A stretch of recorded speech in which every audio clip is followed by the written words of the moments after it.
Huwag kayong magtitiwala sa mga puno na masyadong matanda. Hindi nyo alam kung ano ang nakatira doon. Ang lola ko ay gumawa ng kasunduan sa isang diwata ng Balete tree noong bata pa siya. Simple lang ang deal. Pwede kaming manirahan sa lupa nila, pero hindi namin pwedeng ibenta o gawing subdivision. For decades, it worked perfectly. Walang sakuna sa amin, walang aksidente. Ang pamilya namin ay umunlad. Pero last year, may nag-offer ng 20 million pesos para sa lupa namin. Ang mga pinsan ko ay gustong magbenta. Sabi ko sa kanila, huwag. Pero hindi sila nakinig. 3 days after they signed the papers, na-aksidente si kuya. Truck accident pero walang driver sa truck. 1 week later, nagkasakit si ate ng mysterious illness.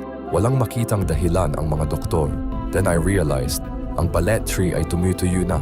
Ang mga dahon ay nagiging itim. At tuwing gabi, may naririnig akong whispers mula sa puno. Hindi Tagalog, hindi English, something older, something angry.